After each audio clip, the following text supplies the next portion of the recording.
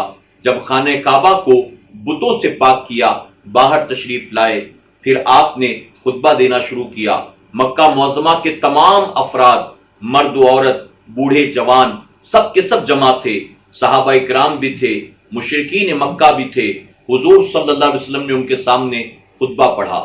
سب سے پہلے آپ نے اللہ کی حمد و ثنا بیان کی، اس کے بعد آپ نے فرمایا آج میں نے زمانے جاہلیت کی تمام رسموں کو اپنے پیروں تلے کچل دیا ہے، اب زمانے جاہلیت کی رسموں پر عمل نہیں ہوگا، اللہ کا وعدہ حق ہو گیا، اللہ نے ہماری مدد فرمائی۔ فرمایا کہ آپ کی نظر جہاں جہاں تک جاتی تھی آپ کے سامنے مشرکین مکہ موجود تھے۔ پھر آپ نے ان سے مخاطب ہو کر فرمایا اے لوگوں، تم نے کیا سوچا؟ آج میں تمہارے بارے میں کیا فیصلہ کروں گا۔ جانتے ہیں اس میں کون لوگ تھے؟ اس میں وہ لوگ بھی تھے جنہوں نے حضرت سمیہ کو شہید کیا تھا، اس میں وہ لوگ بھی تھے جنہوں نے حضور صلی اللہ علیہ وسلم کی بیٹی حضرت زینب کو نیزہ مار کر اونٹنی سے نیچے گرایا تھا، آپ کی ریڑھ کی ہڈی میں زخم ہو گیا تھا۔ ان میں وہ لوگ بھی تھے جنہوں نے حضور صلی اللہ علیہ وسلم کے پشت مبارک پر حالت سجدہ میں اونٹنی کی اوجڑی کو رکھ دیا تھا۔ ان میں وہ لوگ بھی تھے جنہوں نے حضرت خباب پر ظلم کیا تھا، جنہوں نے سیدنا بلال کو گھسیٹا تھا، کوڑے مارے تھے، جنہیں تنگ کیا تھا، چٹائی میں لپیٹا تھا، آگ کی دھونی دی تھی۔ ان میں بڑے بڑے وقت کے ظالم و جابر موجود تھے جنہوں نے 14 صحابہ کرام کو میدان بدر میں شہید کیا تھا۔ ان میں وہ لوگ بھی تھے جنہوں نے حضرت امیر حمزہ کو شہید کیا تھا، ان کے ناک کو، کان کو تراشا تھا، ان کے سینے کو چاک کیا تھا۔ بڑے بڑے وقت کے ظالم مشرکین موجود تھے اور وہ سب جانتے تھے ابھی محمد صلی اللہ علیہ وسلم حکم دیں گے اور صحابہ کی تلواریں ہمارا فیصلہ کریں گی، عمر کی تلوار ہماری گردن مار دے گی، علی کی تلوار ہماری گردن مار دے گی۔ ہر کوئی ڈرا سہما سا تھا۔ جب حضور صلی اللہ علیہ وسلم نے فرمایا تم نے کیا سوچا، میں تمہارے بارے میں کیا فیصلہ کروں گا، ہر زبان ایک ہو کر پکار اٹھی آپ رحم دل بھائی ہیں، آپ رحم دل باپ کے بیٹے ہیں، آپ رحم دل بھائی ہیں، آپ رحم دل باپ کے بیٹے ہیں۔ جب آقا صلی اللہ علیہ وسلم نے یہ سنا، فوراً آپ نے فرمایا جاؤ تم سب آزاد ہو، تم سے کوئی سوال نہیں کیا جائے گا، تم سے کوئی بدلہ نہیں لیا جائے گا۔ اللہ اکبر۔ حضور صلی اللہ علیہ وسلم نے جب یہ اعلان فرما دیا، جس چیز کی ان مشرکین نے امید نہیں کی تھی، جب وہ اپنے کانوں سے سنتے ہیں تو ہزاروں لوگ بے ساختہ اسی موقع پر پکار اٹھے لا الہ الا اللہ محمد رسول اللہ، لا الہ الا اللہ محمد رسول اللہ۔ کسی کہنے والے نے اسی موقع پر بہت خوب کہا جہاں تاریخ تھا ظلمت قدا تھا سخت کالا تھا، جہاں تاریخ تھا ظلمت قدا تھا سخت کالا تھا، کوئی پردے سے کیا نکلا کہ گھر گھر میں اجالا تھا۔ میرے پیارے آقا علیہ الصلوۃ والتسلیم کے پیروانوں، یہ فتح مکہ کی تاریخ ہے جو 20 رمضان المبارک کو واقع ہوئی۔ اللہ رب العزت ہمیں اور آپ کو اپنی ان عظیم تاریخوں کو یاد کرنے، انہیں منانے کی توفیق عطا فرمائے۔ میری آپ تمام سے گزارش ہے آج جب دسترخوان پر افطار کے لیے بیٹھیں تو اپنی دعاؤں میں ان صحابہ کرام کو بھی ضرور یاد کریں، شہداء کی بارگاہ میں خراج عقیدت پیش کریں کہ جن کی قربانیوں کی وجہ سے آج دین صحیح سلامت ہم تک اور آپ تک پہنچا ہے۔ اللہ ہم سب کو کہنے سننے سے زیادہ عمل کی توفیق عطا فرمائے۔ کل 21 رمضان المبارک کی تاریخ ہے، مولا کائنات مولا علی کرم اللہ وجہ الکریم کی تاریخ شہادت۔ انشاءاللہ کل کے ایپیسوڈ میں ہم مولا کائنات کی بارگاہ میں خراج عقیدت پیش کریں گے۔ زندگی رہی پھر کل ہماری اور آپ کی ملاقات ہوگی۔ اپنا خیال رکھیں، اپنی دعاؤں میں ہم گناہگاروں کو بھی ضرور یاد رکھیں۔ السلام علیکم ورحمۃ اللہ وبرکاتہ۔ آج ہی SDI چینل کو سبسکرائب کریں، بیل آئیکن پر کلک کریں۔ ہماری حوصلہ افزائی کے لیے کمنٹس، لائک اور شیئر بھی کرتے رہیں۔